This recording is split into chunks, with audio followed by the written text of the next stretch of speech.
ओंकारं संयुक्तं नित्यं ध्यायन्ति योगिनः कामदं चैव ओंकाराय नमः।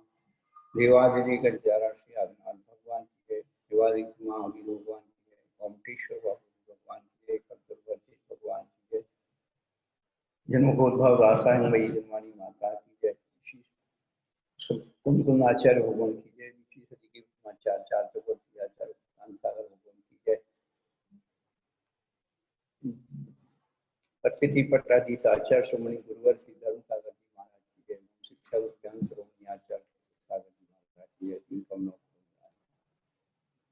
धर्मानुरागी गव्यात्माओं, पिछले दिनों से हम लोग अपने बारे में सुने। अपने बारे में सुनने का मतलब है धर्म की बात सुनना। अपने बारे में सुनने का मतलब धर्म की बात सुनना। हम क्या हैं उसका स्वरूप समझना, यही समय सार है।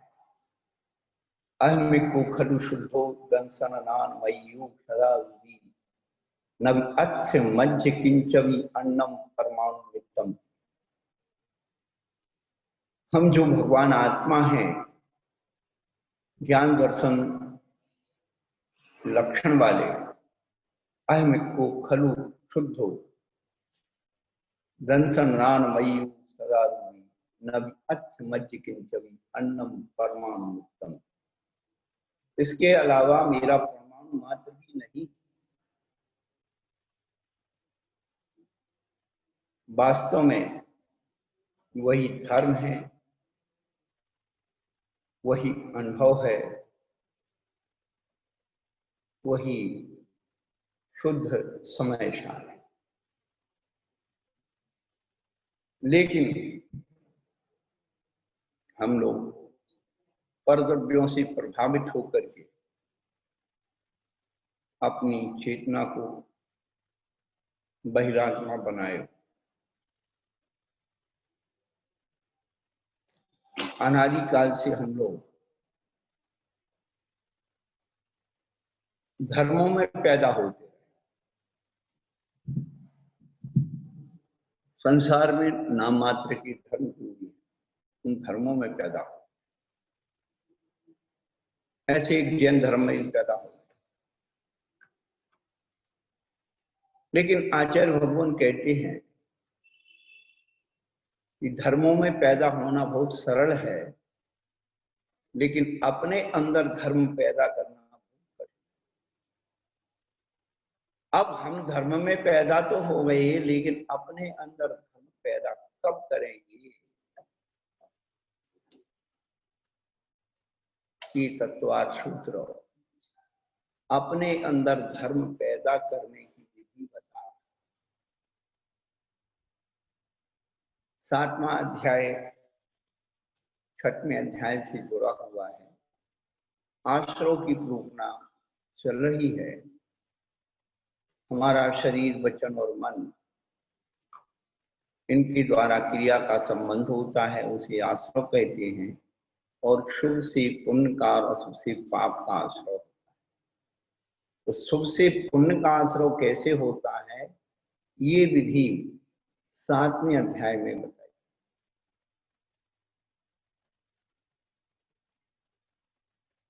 तो 5 पापों को छोड़ना, त्यागना, विरक्त होना, पापों से उदासीन हो जाना, उस विधि का नाम व्रत है। और अभिसंधि कृता हो गए थे, संकल्प पूर्वक जो नियम लिया जाता कि किन्हीं भी परिस्थितियों में हम उस व्रत से, संकल्प से देंगे। इसलिए देश व्रत और महाव्रत, अणुव्रत और महाव्रत, ये 2 भेद किए। जिसकी सामर्थ्य महाव्रत पालने की नहीं है, वो अणुव्रत को पाले। अणुव्रत यदि देखा जाए अपवाद मार्ग है मनुष्य जीवन की, मनुष्यों के लिए अनुव्रत है ही नहीं, ये तिरंच जीवों की पालने की अनुव्रतों की या पंचम गुण स्थान की जो संख्या है वो मनुष्यों से पूरी नहीं होती है। पंचेंद्रिय त्रियंच जो शंभु रमण की और समुद्र की पंचेंद्रिय त्रियंच है, ऐसी असंख्यात जो है अनुवृत्ति वहां हुआ करती। कहने का अभिप्राय है तो मनुष्यों के लिए तो एक महाव्रत ही है, लेकिन अनुव्रत अपवाद मार्ग है। जब मनुष्य महाव्रतों को पालने के लिए अपने आप को असमर्थ पाता है, चारक मोहनी की प्रबलता इतनी पाता है, तो वह अनुव्रतों से अपने आप को सुशोभित करता है।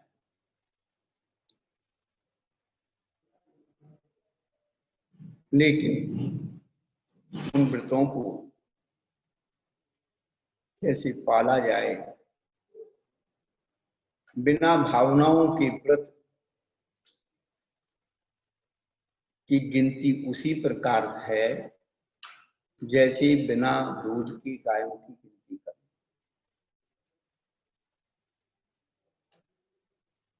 तो आज लोग अपने व्रतों की संख्या तो गिनाते हैं, लेकिन व्रतों का जो स्वरूप है उस पर किसी को ध्यान नहीं।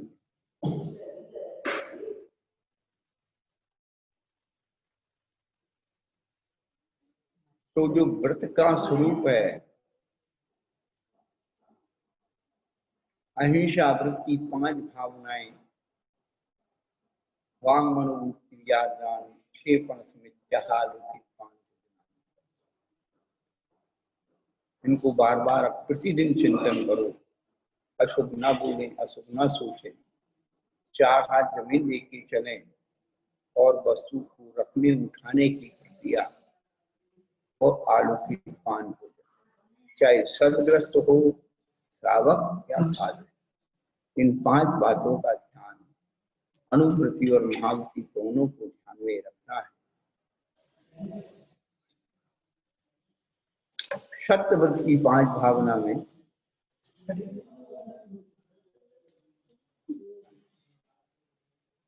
क्रोध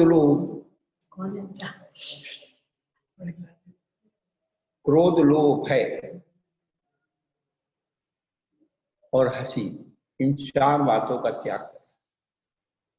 प्रत्याख्यान यानी त्याग और अनुमीठी भाषा, निर्दोष भाषा।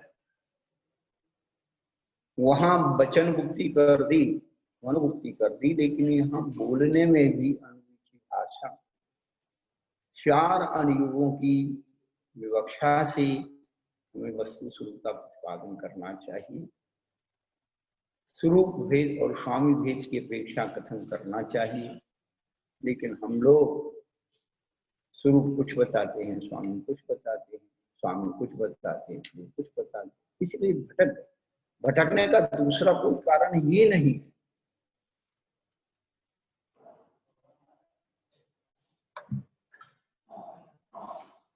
अचोर व्रत की भावना में शून्यगान, मूर्तागान, परोपरोठा कर्म है, सधर्मात्म यहाँ भी वही स्थिति है। शून्यगान जो पर्वत की गुफाएं हैं, वृक्ष की फोटो है, जिनका कोई स्वामी नहीं है, साधारण लोग भी जाकर के वहां बैठ जाते हैं। यह विमोचनावाद मनुष्यों के द्वारा बनाए गए अतिथि गृह, धर्मशाला, गेस्ट हाउस, स्कूल वगैरह जो सार्वजनिक उपयोग के लिए बनाए जाते हैं, वो विमोचनावास है। और परोपरोधा करना, किसी को अपने स्थान पर ठहरने से नहीं रोकना, सबके लिए, सबके लिए। आपको नहीं है, अनुकूल नहीं, आप चले जाते, लेकिन दूसरे को नहीं रोक सकते। और भैक्ष 40 दोषों से रहित भोजन का शुद्धिकरण करना और सधर्मा विषम्बा, साधर्मी से, अरे क्या भाई सबका है, तेरा मेरा क्या कर। ऐसी 5 भावनाएं अचूर व्रत को पुष्ट करती हैं।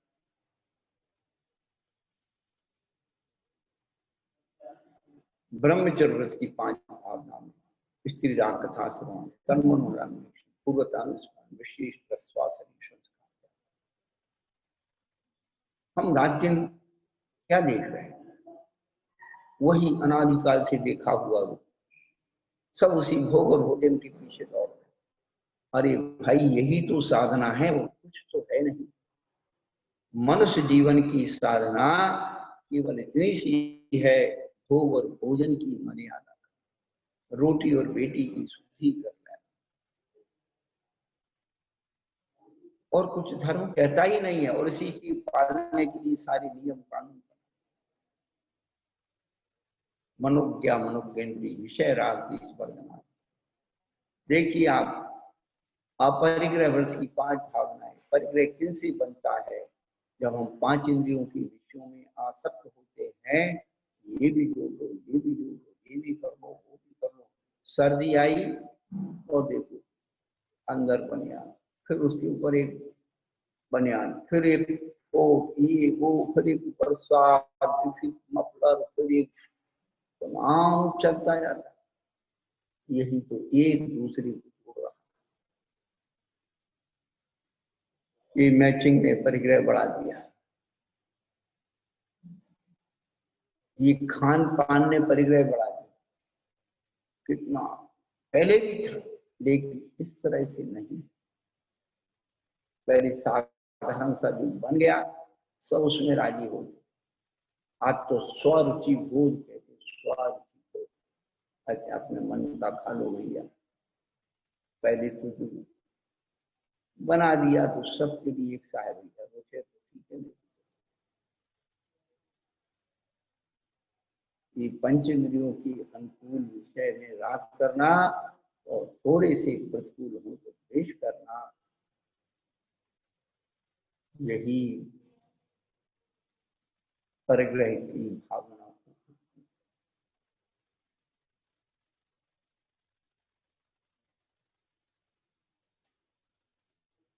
संसार में अनेक प्रकार की जीव की वृत्तियां हैं, उनके प्रति कैसा व्यवहार, ये हिंसादि पाप पाप कैसे छूटे, उनका फल सामने रखो।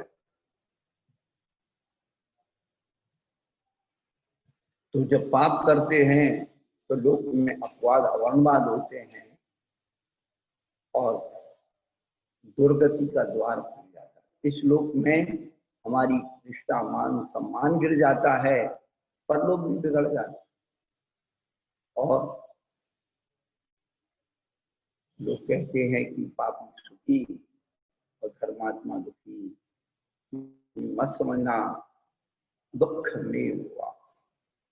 लोग पाठ करते करते जल्दी जल्दी में क्या बोलते, दुख मेवा। दुख मेव वाह है, दुख मेवा नहीं है। दुख रूप ही है ये हिंसादि पाप, चाहे कितना भी हम कर लें। ये ध्यान रखना, 7 व्यसन जो होते हैं वो आत्म ध्यान के प्रतीक हैं। उनसे जीव अपने आप को सुखी मानता है, लेकिन उसका फल तो दुख ही होता है। आज तक कोई व्यसनों से सुखी नहीं। और धर्मात्मा जी अपने पूर्व कर्मों की, उदय की, पाप कर्मों की उदीर्णा करके यत्किंचित दुखी दिखता तो है, पर अंदर से होता नहीं। वो तो दिवाली मनाता है, इसी कर्म की निर्जा तो मुझे करनी है जो जन्म जन्मांतर मेरा प्यार कर रहा था। अच्छी फसल के अंदर जो खरपतवार उग गई है, उसको ही तो वो जो है नष्ट कर। तो पुण्य कर्म की बीच में जो पाप कर्म का उदय आता है, तो कभी घबराना नहीं चाहिए। हम तो हमेशा एक ही बात कहते हैं कि वो भी पाप कर्म के उदय से कभी मत घबराओ, खुशी मनाओ, आनंद मनाओ। अच्छा हुआ भगवान, एक जन्म में मैं इसको झेल सकता हूँ। आज मेरी शक्ति सामर्थ्य है इन कर्मों के कर्जे को चुकाने की। कल यदि मैं कर्मों का कर्जा नहीं चुका पाया तो उसका ब्याज और ब्याज बढ़ता है।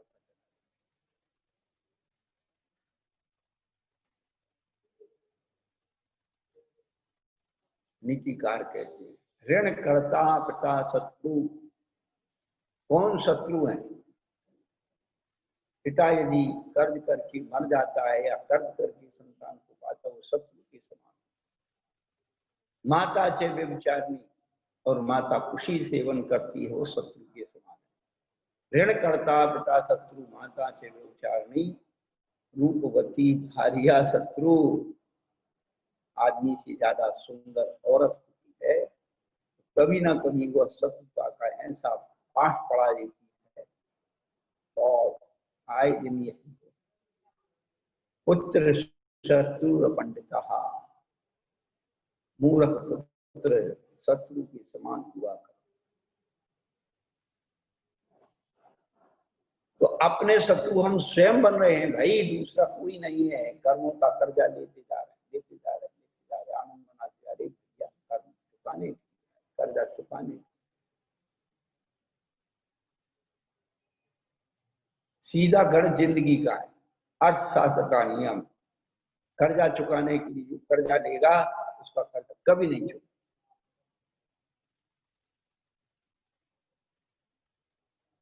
हम कर्जा चुकाने के लिए आए थे, और कर्ज और अच्छा है, मुझे जीवन मिलना है, और कहीं तो कुछ मिलना नहीं है। अरे भाई, जिस योनि में जाओ उस योनि की भोग और भोजन तैयार है, इस बात का निरंतर विचार करो। जगत का है स्वभाव हुआ संदेह वैराग्य। जो हाँ, तो उसके पहले जो भावना है, मैत्री प्रमोद कारुण माध्यस्थानी चे सत्य गुणा कितनी बढ़िया भावना है, उनके बारे में कभी सोचो। मेरी भावना में दो पदों के अंदर यही भावना का विचार किया गया। मैत्री भाव जगत में मेरा सब जीवों से मित्र है। मन से सुखी होने की बात सोच लो। हम किसी को सुखी नहीं कर सकते हैं, लेकिन सुखी रहे सब जगत की, कोई कमी ना घबरावे। वन तीन लोग के प्राणी सब सुखी हो, इसमें ना सेल टैक्स लग रहा, ना इनकम टैक्स लग रहा है। और दूसरे का हित सोचने, ये ध्यान रखना, दूसरों का हित सोचने से स्वयं का हित नियम से होगा, और दूसरों का हित सोचने से दूसरे का हित हो या नहीं हो जरूरी नहीं है, लेकिन स्वयं का हित। दूसरे को जलाने के पहले जो अग्नि होती है वो स्वयं के हाथ को जलाएगी, दूसरा जलेगा।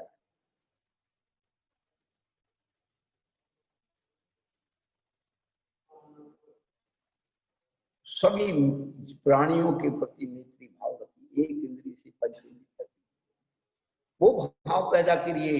हम लोग जो है मैत्री दिवस मनाते हैं, क्षमा वाणी दिवस मनाते हैं, किन से जीवों से क्षमा मांगते हैं? जैसे हमारा स्वार्थ है। अरे निस्वार्थ जीव, साधु जीवन है, साधु जीवन। देखिए आप, खमामी सब जीवन, सब्बे जीवा खमंतु में, मेटी में सब भूदेशु वैरम मच्छन्न। कितनी बढ़िया गाथा आचार्य भगवंतों ने बताई। खमामी सब जीवाना, मैं सब जीवों से क्षमा मांगता हूं। ऐसा कहने से अपना क्रोध भाव नष्ट हो जाता है। और सभ्य जीवा खबंत में, संसार के सभी प्राणी मुझे क्षमा कर दें, इससे मेरा मान भाव गलत होता है। मेती में सब भूदेशु, सभी जीवों में मेरा मित्रता भाव है, इससे क्या हो जाता है? माया भाव नष्ट हो जाता है। दुश्मनी कब हो जाती है? जब हम किसी से कुछ छिपा लेते हैं, माया भाव कर लेते हैं, तो दुश्मनी हो जाती है। लेकिन जब कुछ छिपाई नहीं है तो मिटती है सब। बैरम मज्जन्ना केवी, मेरा किसी से कोई वैर नहीं, बैर नहीं है, इससे लोभ भाव नष्ट हो जाता है। कितना सुंदर है इसका जो भाव पक्ष है इस गाथा का। हमने तो केवल कह दिया, मुंह से बोल दिया, नहीं, उसकी गहराई में हम लोग जाएं, उन शब्दों की ऊर्जा को पकड़ें कि कितने महत्वपूर्ण जो है ये शब्द हैं हमारे आचरण के। वैर क्यों बन जाता है? किसी व्यक्ति ने अपनी चीज नहीं दी, मांगी नहीं दी, वो लोग के कारण नहीं दी, हमने नहीं दी, वो वैर बांध लेता है कि हम लेके रहेंगे, मार करके लेंगे, छुड़ा करके लेंगे, ये करके लेंगे। तो हमने सहज से त्याग दिया, किस बात का वैर? लोग त्याग दो, वैर खत्म।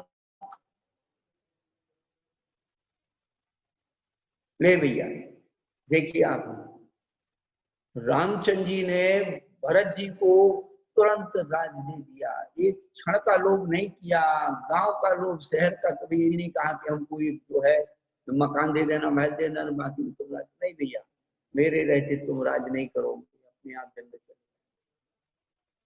ये लोभ का त्याग। लेकिन भरत चक्रवर्ती को अपने चक्रवर्ती का लोभ था और चक्र चक्र सोचिए कसाएं ये काम करती है, बैर का काम, ये बैर महादुखदाई है, या बैर न बैर मिटाता है, बैर ही इस प्राणी को सागर में। इन चार कसायों के स्वरूप को हम लोग समझ लें, ये मैत्री, प्रमोद, कारुण्य, माध्यस्थ्य भाव अपने जीवन में कोई भी जीव अपने प्रति कसाय का अभिषेक सब कुछ व्यवहार कर रहा है, मध्यस्थम वृत्तिम, भैया अच्छा है, कर्जा चुक गया, कम से कम इस भाव में नहीं तो अगले भाव में मारता जरूर। आज हम यदि धर्म की शक्ति से यदि हम उसको लेते हैं तो उसका प्रभाव कम होकर प्रभाव होगा, लेकिन वह थोड़ा होकर के चुक जाए। और हो सकता है कि हमारे उस पुण्य के प्रभाव में स्थिति अनुभाग देखें तो आया जरूर है, लेकिन उसका प्रभाव केवल प्रदेश उदय से खिल जाए, तपस्या में। देखिए कितनी अच्छी व्यवस्था करना नहीं की है।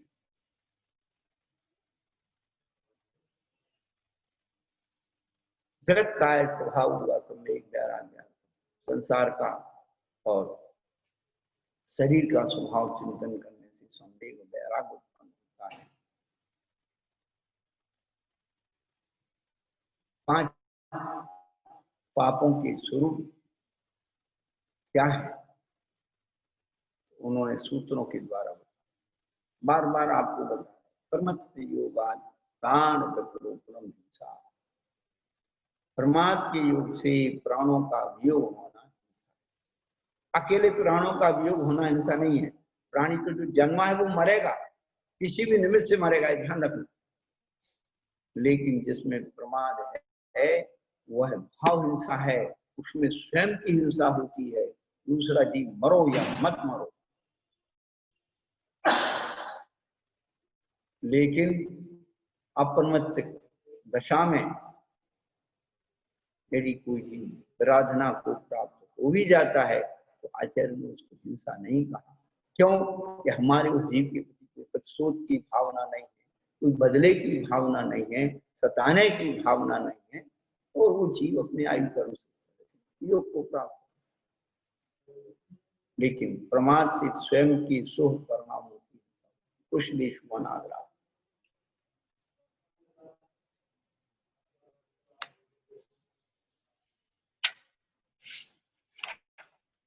हाँ, संविधान मन्नतम, जो नहीं है कहना वह झूठ है। आजकल क्या बताएं, संसार की अलग अलग विचित्र स्थितियां। पुराने समय में लोग कहते थे सच्चाई छुप नहीं सकती कभी झूठे फूलों से, और खुशबू पा नहीं सकती कभी कागज के फूलों से। लेकिन सारा का सारा उल्टा हो गया कि सच्चाई छिप भी सकती है अगर झूठों में मेल हो, और खुशबू आ भी सकती है अगर कागज में। असली फूलों को मात कर दिया इस कागज के फूलों ने, रंग ने, खुशबू ने, स्प्रे लगा लगा करके ऐसा लगता है कि पूरा बग जाएगी। लेकिन बंधु, असली फूल भले देखने में सुंदर ना दिखे, लेकिन उसकी खुशबू तो असली है। और नकली फूल देखने में कितना ही सुंदर दिखे, लेकिन वो उसकी खुशबू सुंदर नहीं। असली फूल के ऊपर ही भौरे आकर के मड़राते हैं, नकली फूल पर कभी भौरे नहीं जाते हैं। यही असली और नकली। आप देखते हो दुनिया भर में कागज के और प्लास्टिक के फूल सजे रहते हैं। आप देखो कहीं कोई एक भौरा आकर के बैठता है? कहीं नहीं। लेकिन यदि असली फूल रखे हुए हैं तो भौरा तितली सब अपने आप आते हैं। यही चीज तो असली आदत तादा बिना दिए वस्तु।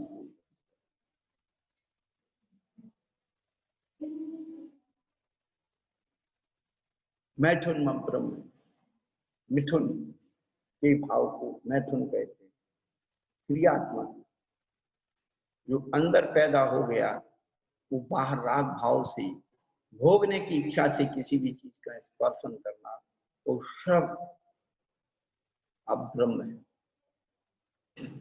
मूर्छा परिग्रह, आसक्ति और जुड़ जाए और जुड़ जाए, ये मूर्छा है। और ये जुड़ा हुआ कोई ना ले ले, वो लोभ है। और उसको पाने की जो इच्छा है, जोड़ने की जो इच्छा है, इच्छा है, आसक्ति और इच्छा।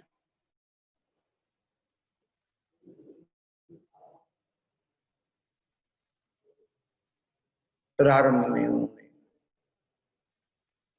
व्रत के दो रूप बताए थे। वो व्रत के रूप बताए थे कि अनुव्रत तो महाव्रत को होते। अब यहाँ उन व्रतों को पालने वाले जो जीव हैं वो कितने प्रकार के, या उस वृत्ति किसे कहते हैं? निश्चल्य वृत्ति। कल हमने बहुत सारी बातें बताई थी कि शल्य 3 प्रकार की है। माया, मिथ्या, निदान। माया शल्य 5वें स्थान तक है। मिथ्या शल्य, माया शल्य 4थे गुण स्थान तक। निश्चल्य वृत्ति, शल्य जो है 4थे गुण स्थान। स्वरूप जो है शल्य का, स्वामी कौन है? तो 4थे गुण स्थान। शल्य का स्वरूप क्या है? जो कांटे की तरह चुभती है। शल्य क्या है? अभाव को शल्य कहते हैं। शल्य भाव में हो तो 4थे गुण स्थान में शल्य होती है, उसका स्वामी 4थे गुण स्थान। तो माया शल्य भी 4थे गुण स्थान। और माया कसाय अपने स्वामी की अपेक्षा करते करते संजुलन माया कसाय भी जो है 9वें गुण स्थान तक। और मिथ्या दर्शन शल्य और मिथ्या दर्शन, तो सम्यक दृष्टि में मिथ्या दर्शन शल्य कैसे होती है? तो अन्य देवों की, अन्य व्यक्तियों के, अन्य गुरुओं के जो है अन्य शास्त्रों की आप आकर्षित होकर के मेरा भी ऐसा इनकी जैसे हो जाए, इस समय अरे कभी सम्यक को सोचिए, अरे मेरा वैभव जनक भगवान के समान हो, जिन गुण संपत्ति हो जो मध्यम, ये सोचना चाहिए। क्या जनक भगवान के वैभव के सामने संसार की वैभव कैसे है? तो कहती रत्नों के समान सामने जैसे कांच की मणियां।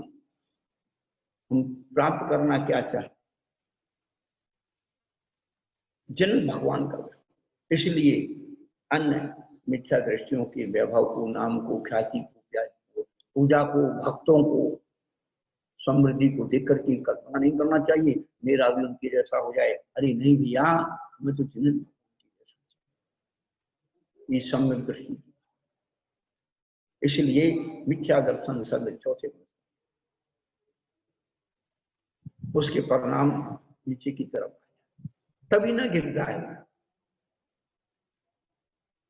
और निदान बंध, तो यही बात हमारे व्रतों का ये फल मुझे मिले, मेरे पुण्य से जो है ये मुझे मिल जाए, ये निदान बंध है। भाव के बारे में बंध होती है, भाव से सद, सद्भाव में बंध होता है, अभाव में सद।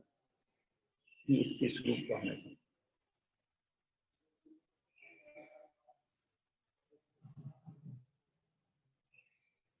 इसलिए बंध जो है पांचवें मूल स्थान में, छठवें मूल स्थान में बंध नहीं हो।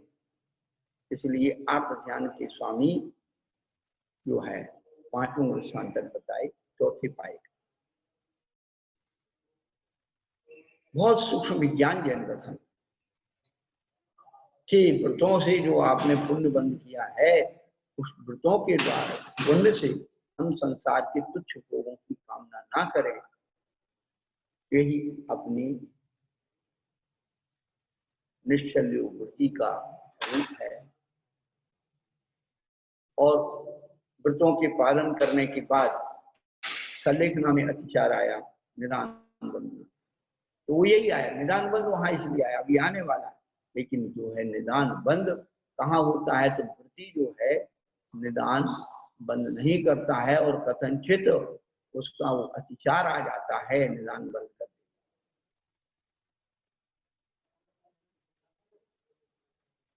अब जो है ये निश्चलो वृत्ति कहने के बाद इसमें बहुत सारी बातें इस सूत्र में हैं, आगम की अपेक्षा चिंतन करते हैं हम। अभी तक हमारे विद्वानों से हमारे पास बहुत सारे ट्रैक्ट छोटे छोटे रखे, लेखनी रखी विद्वानों की, आचार्य भगवान की तो जो हमने मूल से वो पढ़ा। अभी तक अपन बचपन से सुनते आए हैं कि बाहुबली भगवान 1 साल तक खड़े रहे, केवल ज्ञान नहीं। क्यों नहीं हुआ? क्योंकि उनकी मन में शल्य थी, मैं भरत की पर खड़ा। भैया ये शल्य के बारे में आपने किस ग्रंथ में पढ़ा? जब आचार्य कहते निश्चल्य वृत्ति, पांचवें स्थान वर्ती जो है अनुवृत्ति ही निश्चल होता है, तो छठवें सातवें गुण स्थान में जुड़ने वाले तो बाहुबली स्वामी कहाँ शल्य वाले हो सकते। लेकिन अच्छे अच्छे विद्वानों ने हमारे आप रखी है, उनके छोटे छोटे तरह के जीवन की परिचय की, क्या क्या उन्होंने प्रसंग जोड़ करके और उसको महिमा मंडित किया है कि किसी ने पूछा समोचरण में, भरत जी ने पूछा और उन्होंने पूछा कि भाई अभी तक बाहुबली को जो केवल ज्ञान क्यों नहीं हुआ, तो भगवान ने कहा शल्य। तो भरत जी चले आए और उन्होंने मुक्त किया, अरे भैया किसकी पृथ्वी है, ये सब जो है आप शल्य छोड़ दो, क्यों ऐसा कर रहे हो। किसी ने लिख दिया कि वो ग्रामी और सुंदरी और आई वहां पर भरत जी को बाहुबली को समझाने। अरे भाई ब्राह्मणी सुंदरी को दीक्षा लेकर के यार, हाँ बाहुबली की जो मूर्ति है ये उसका एक प्रतीक उसी गोमटेश्वर बाहुबली में जो एक पत्थर का दरवाजा है, उसमें एक तरफ बाहुबली भरत और एक बाहुबली एक तरफ भरत की। उस मूर्ति में जो छोटी है लगभग 2.5 4 5, तो वो वाली मूर्ति में जरूर दो जो है स्त्रियां बाहुबली के आजू बाजू में कौन है? और वही 7वीं शताब्दी के कर्नाटक के जो बीजापुर जिला है उसमें बादामी, उसमें भी 7वीं शताब्दी की मूर्ति बाहुबली की लगभग 11 फुट की होना चाहिए, अब उतना भूल जाता हूँ। लेकिन वो मूर्ति में भी उसी प्रकार से 2 महिलाएं को लताओं को पकड़े। भैया वो क्या है? वो ब्राह्मी सुंदरी नहीं। आदि पुराण करता जिनसेन आचार्य भगवान ने क्या लिखा है, उनकी तपस्या का वर्णन पढ़िए दूसरे भाग। तो विद्याधर देवियां आकर के बाहुबली के ऊपर चढ़ी हुई लताओं को हटाती, क्योंकि लताएं तो कितने जल्दी बढ़ जाती है, 1 महीने में लता बढ़ना शुरू हो जाती है। तो साल भर खड़े रहे तो कितनी बार लताएं चढ़ गई होंगी उनके ऊपर। तो विद्याधर देवियां आकर के उन लताओं को हटाती, पहला प्रश्न। दूसरा ये है कि किस मूल आचार्य ने लिखा है कि बाहुबली को सत्य, कौन से ग्रंथ में आया है? ये सब पंडितों की खोज। किसी कोई कहता है, हमने टेक्स्ट में पढ़ा कि ये जो है बाहुबली तपस्या में खड़े थे और लोग चर्चा करते जा रहे थे, अरे देखो ऐसे मान पे खड़े हुए हैं और अभी तक जो है ये सब त्यागा नहीं है। ये सब चीजें बनावटी काल्पनिक भर दी कथा कहानियों में, पूजाओं में, कहीं उनका आगम के अनुसार सब ही नहीं। पर क्या था, भरत जी क्यों आए उनके पास? आचार्य लिखते हैं, भरत जी को मालूम था बाहुबली ने 1 वर्ष का वास ग्रहण किया है। आज वर्षोपवासी महामुनि पारना की ऊट है, इसलिए भरत जी क्या रत्नों के अर्घ लेकर के बाहुबली की पूजा करने आए। तब आचार्य भगवान ने अलंकार भाषा में क्या लिखा है? भरत जी की पूजा की अपेक्षा की। बड़ी अलंकारिक भाषा को आप जो है वो नहीं कर सकते हैं कि किसी न किसी उसका संबंध हो।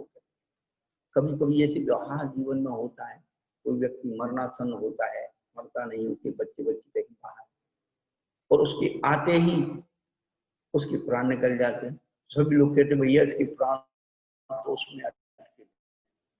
अरे भाई वो नहीं भी आता तो उसे मृत्यु, लेकिन एक लोग व्यवहार की भाषा में कहते हैं। तो आचार्य बाबू ने उत्प्रेक्षा अलंकार के द्वारा उसे एहसास कि बाहुबली के केवल ज्ञान ने भरत की पूजा की अपेक्षा की।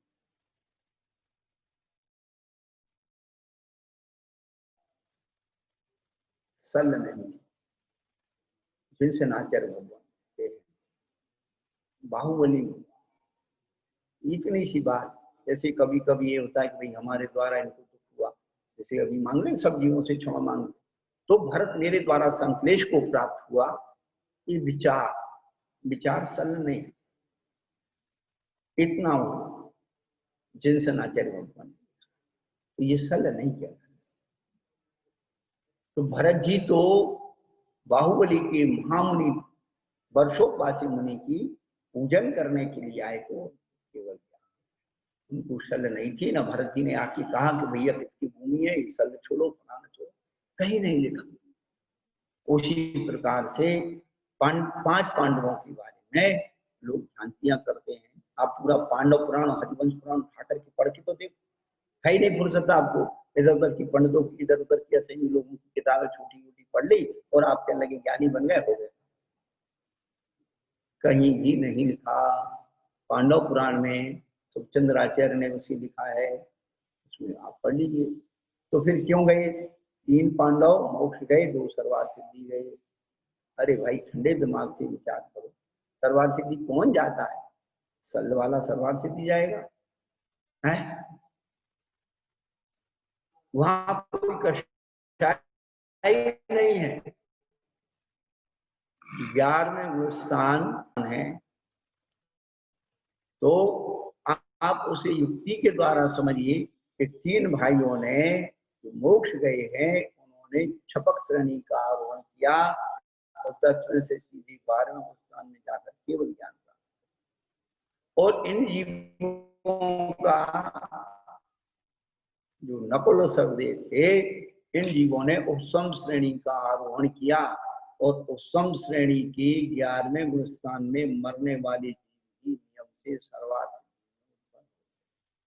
तो सल वाला तो वहां उत्पन्न होगा नहीं, सल वाला तो वृत्ति नहीं बनेगा, महावृत्ति तो बहुत दूर की बात। ये भ्रांतियां हमको परोसी जाती हैं। जब हम बचपन में थे तो यही सब मानते थे, साधु बन गए तब भी हम यही मानते थे कि हमने पढ़ा नहीं था। लेकिन जब से हमने मूल आचार्यों की ग्रंथों को पढ़ना शुरू किया, भैया कोई हमें नहीं माने कोई दिक्कत नहीं, लेकिन हम आचार्यों के वचनों को नहीं मानेंगे हमारा सब बेकार। इसलिए बार बार यही कहा जाता है कि किसी भी संदर्भ को यदि अपन को सही मिलाना है, इसमें थोड़ी सी भी भ्रांति हो रही हो तो मूल ग्रंथों को आप खोल करके देखिए। हमारे संत श्रोमणी आचार्य श्री विद्यासागर जी महाराज हमेशा यही सबको कहते हैं, कोई उनसे शंका समाधान करे एक ही बात कहते, भैया थोड़ा और स्वाध्याय करो, थोड़ा मूल ग्रंथों से पढ़ो, इधर उधर ऐसे क्या होना जा रहा है। कुतर्क से हम अपने अहंकार की पुष्टि कर सकते हैं, सिद्धांत की सिद्धि। दुनिया भर की कुतर्क से हमने आगम को ही मोड़ दिया, आचार्यों को ही छोड़, क्या बचेगा अपने पास? कुछ नहीं बचेगा। जिन आचार्यों ने हमारे लिए हमारी चिंता के लिए शास्त्र लिखे थे, ध्यान रखें। और प्रथमान योग तो द्वादशांग का अंग है, दृष्टिवाद अंग की, परिकर्म, सूत्र, प्रथमान योग, पूर्व और चूलिका, ये 5 भेद है। तो प्रथमान योग उसी द्वादशांग का भेद, और प्रथमान योग को उठा करके बांध के रखें। क्या करो, बिना प्रथमान योग की कल्याण नहीं होगा, बिना प्रथमान योग की आपको समय सार भी सिद्ध नहीं होगा। प्रथमान योग की इतनी महत्वता है, बिना प्रथमान योग के समाधि नहीं होगी। धन्य धन्य सकमाल महामुनि कैसे धीरधारी, उन जीवों को जब दुख और वेदना से त्रसित होते हैं तो उन्हें प्रथमान योग की कहानियां सुना करके उन्हें धैर्य दिलाया जाता है। धन्य धन्य सुकमाल मना महामुनि कैसे धीरधारी, तो तुम्हारे दिए एक साल नियुग बच्चा भकोदुकारी उपसर्ग का आराधन चित्कारी, तो तुम्हारे लिए कौन दुख है मत। प्रथमान योग हमारे अंदर आत्म संबल को जगाता है, दुख कष्ट को सहन करने की क्षमता को पैदा। आज इसलिए हमारे दुख सुख को भी सहन नहीं है। आप सोचो दुख को सहन कर रहे हैं तो नहीं, सुख भी सहन करने, यही तो भावना है। निश्चल्य वृत्ति जो बताया, तो वृत्ति शब्द रहित होता है, तो जो अपने दिमाग में जो पड़ी हुई थी ना ये चीजें, इनको निकाल के बाहुबली को शल्य थी, पांडवों को शल्य थी, आगम को पढ़ लीजिए, और किसी को नहीं आए तो भैया फिर द्वारा को, लेकिन अपनी शल्यों को निकालिए। और वह फिर जब वृत्ति बन जाते हैं तो वृत्तियों की जो विभक्तिकरण है, अगार्य नगारश्च, अगारी और अनगारी 2 प्रकार के। जो अगार कहते हैं ग्रस्त को, जिसके घर है वो अगारी है, और जिसके घर नहीं है वो अनगारी है। अब भाई जंगल में रहने वाला कोई भिखारी हो, भील हो, उसने घर नहीं बनाया तो अनगारी नहीं कहलाएगा। और साधु संत महात्मा धर्मशाला में रुकते हैं, मंदिरों में रुकते हैं, विमूर्तावासों में रुकते हैं, तो अगारी नहीं कहता, क्योंकि यहाँ भाव आगार से। बहुत सारी चीजें हैं, इतनी बातें आप लोग को बताएं, लेकिन इन सब चीजों से अपने आप को संबोधन करना है।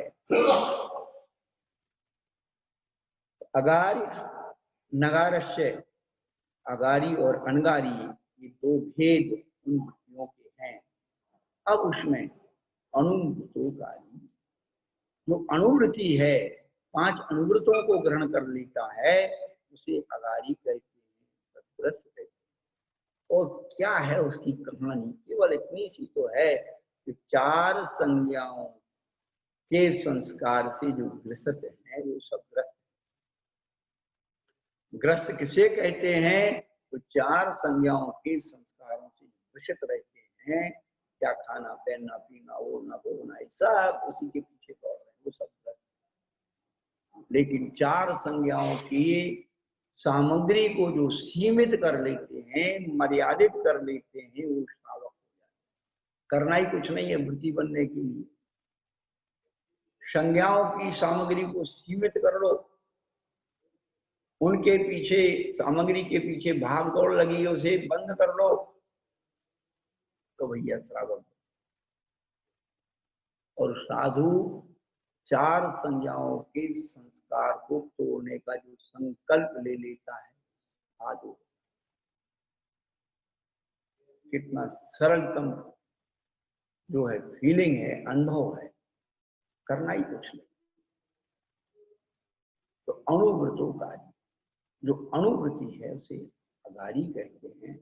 लेकिन उस अणुवृत्ति के साथ और भी जो भागदौड़ हो रही ना, हमने अभी बताया, भाग रहा है संज्ञाओं की सामग्री के पीछे, कमाने के पीछे, भोग के पीछे भाग रहा है, तो कहते उसको जब सीमित कर लेगा तो क्या हो जाएगा? वृत्ति हो जाएगा। इसके साथ क्या सीमित करना है? अनुभव तो है ही, और जो सीमा और करना है, कहते दिग्देशा नर्थ दंड रति सामायिक प्रोक्षोग वाशो भोग परिभोग परमाणातिथि संविभाग व्रत संपन्न।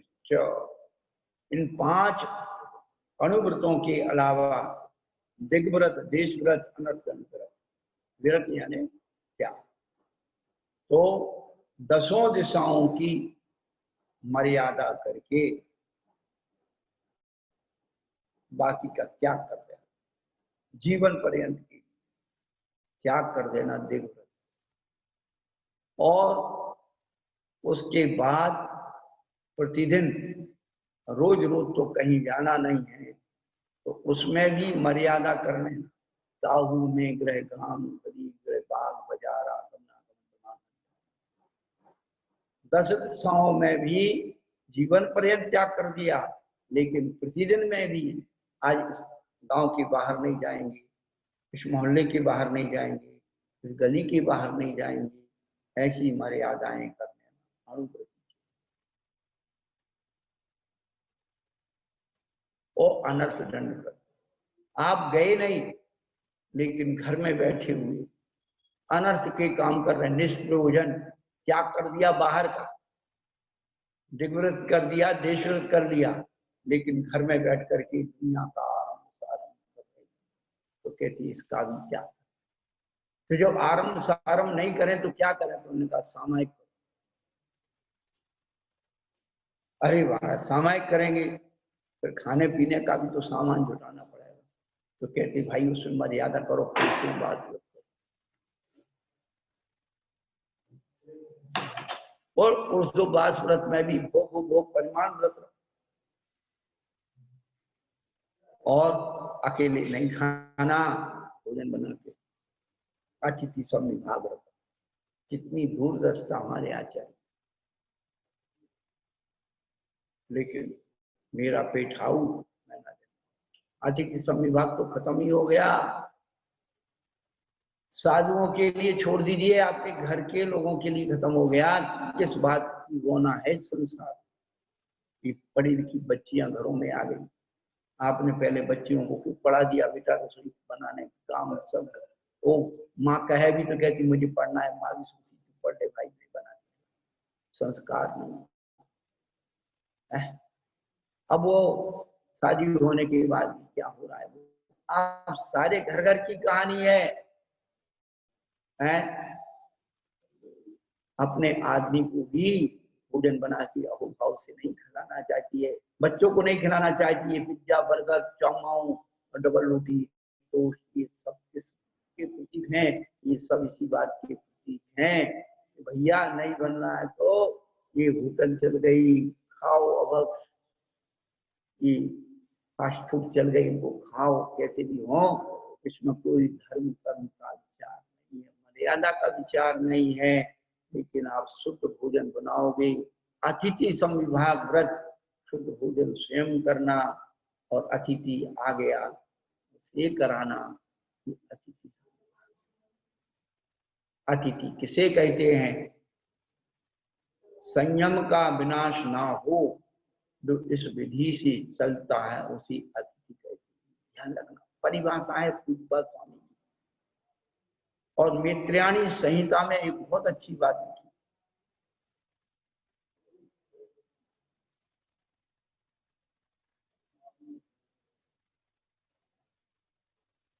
वैष्णव ग्रंथों में भी अतिथि संविभाग व्रत के बारे में उन्होंने लिखा है।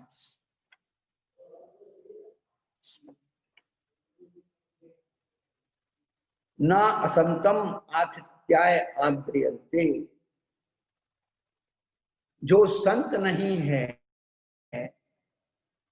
उसके अतिथि के रूप में सत्कार नहीं करना। अतिथि के रूप में, जो संत नहीं है उसे अतिथि नहीं मानना, वो मेहमान हो सकता, पाहुना होता है। लेकिन जो संयमी है वो अतिथि, जिसके आने की कोई तिथि निश्चित ना हो उसे अतिथि कहते हैं।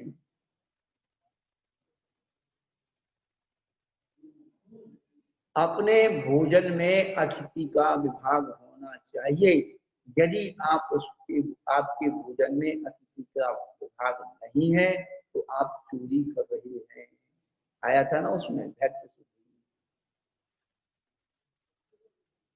ये चीजें कौन बताने वाला?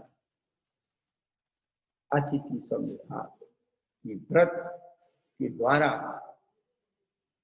उन व्रतों का पालन करने वाला होता है।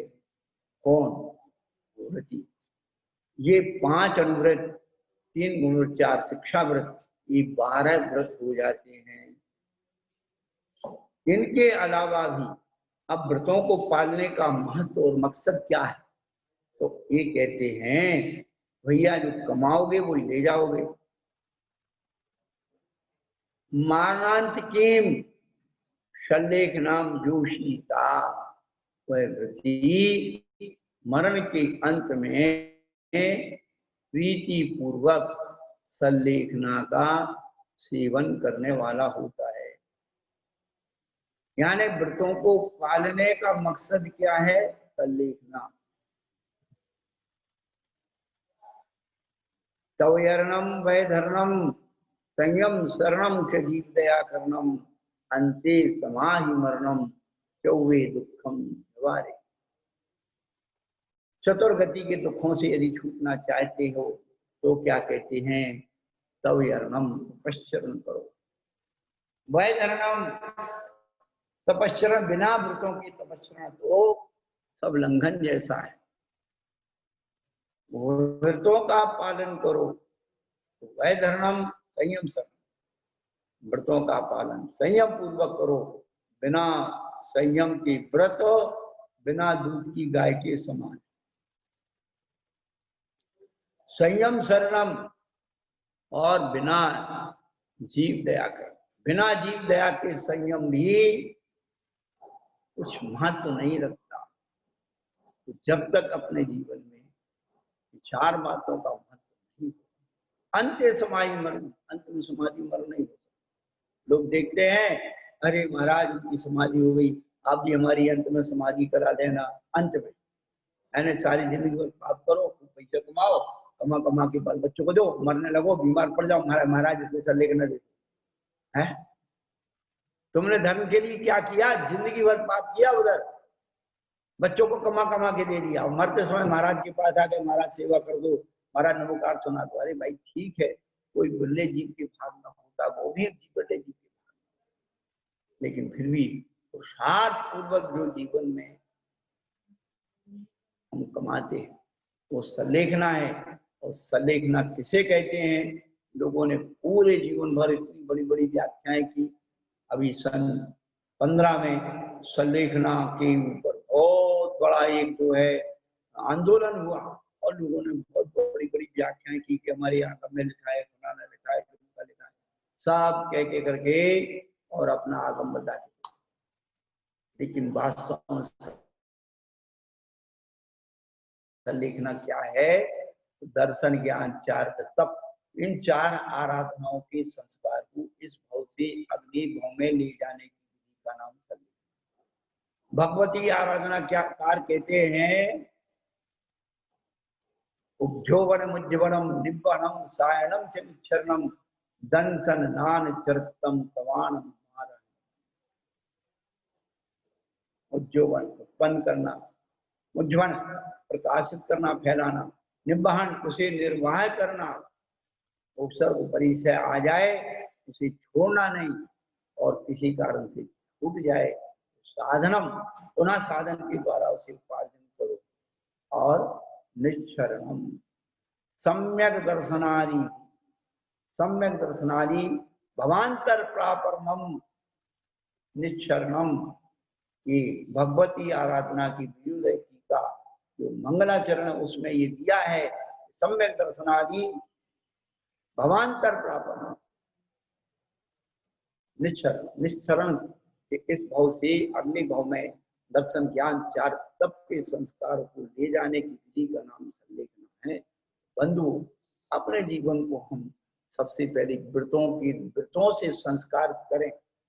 जब जीव में व्रतों के संस्कार आएंगे और ये संस्कार इस जीव को, भले वो स्वर्ग में चला गया, स्वर्ग के भोगों से प्रभावित नहीं होता, तुरंत वहां से भागता है और कहा जाता है, अरे भाई मैंने मनुष्य पर्याय में नंदीश्वर जी के बारे में सुना था कि जो है नंदीश्वर जी देवता ही जा सकते हैं। तो अभी अष्टामी का पर्व आने वाला, आप ये भावना करोगे, नंदीश्वर जी जाओगे, पंचमेरु जाओगे, कैलाश पर्वत जाओगे, ऋषियों के साथ वंदना करो और वहां भोगों से उदासीन रहोगे।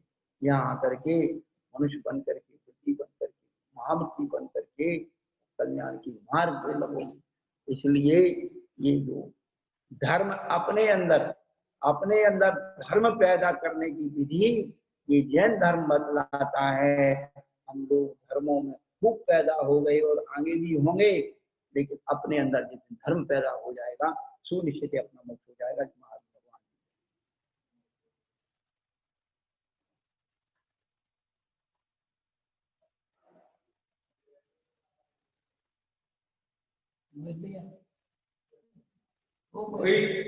मोहित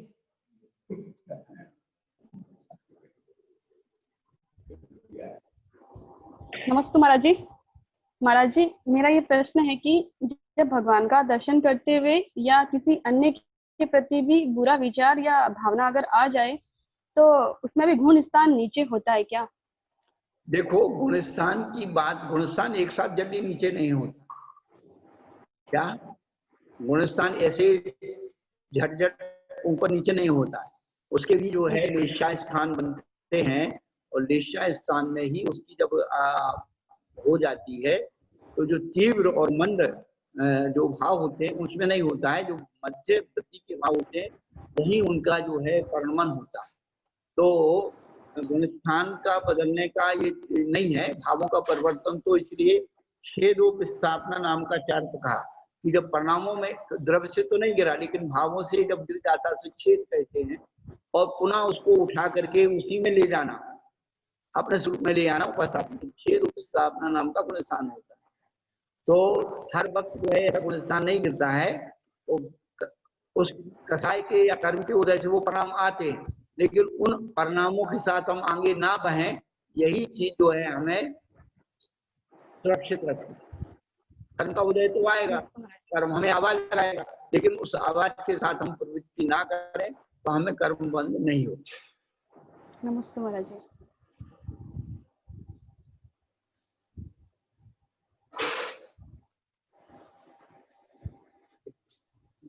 ये इसको देखो, नहीं ये हमारा पावर जो है ना, बोलिए बोलिए देसी जैन साहब बोलिए। नमस्ते महाराज जी।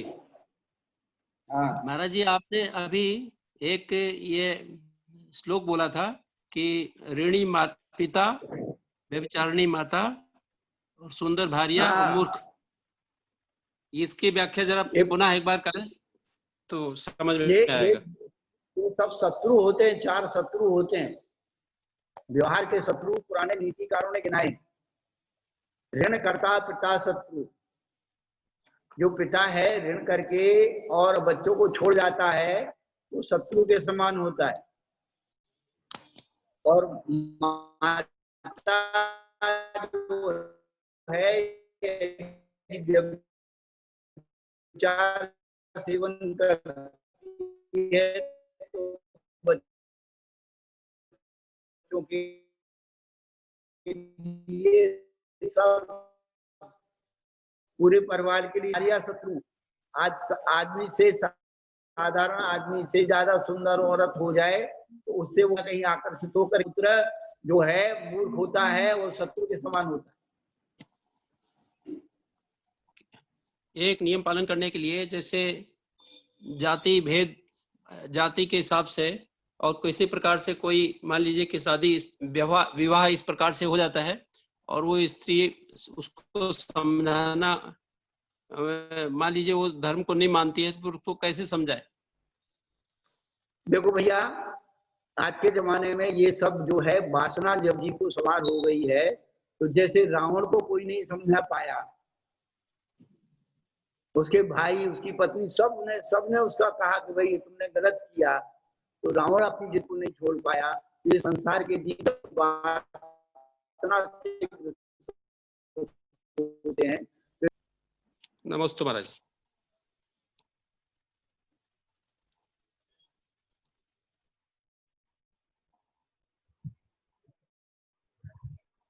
नमोस्तु महाराज। नमोस्तु महाराज जी। नाम पद प्रसिद्ध के नहीं कामना, पद लग पाऊं यही भावना। मेरे गुरुवर जरा देखो मेरी ओर, अर्घ में चढ़ाऊं गुरु कर को जोर, अर्घ में चढ़ाऊं गुरु कर। नमोस्तु महाराज जी। महर्षि जो पूछे थे कर्मों के बारे में तो आज आपने बताया है, वो झेलने ही पड़ते हैं, कर्म जो आ जाते हैं झेलने ही पड़ते हैं। तो महर्षि इतने कर्म आड़े ऐसे एकदम से सारे ही कर्म आगे आ जाएं, और अब फिलहाल तो ये बीना के ऊपर जो पड़ रही है हॉस्पिटल में है, अमृत और सब बच्चे ही महाराज जी गिर गए हैं, इनके बारे में बताओ, ये कर्म कैसे झेलें, कैसे सहन करें और क्या करें उनके लिए। बच्चों को सभी को महाराज जी बुखार है, उनका टेस्ट होना है, बीना को कल हॉस्पिटल में लेके गए हैं वो।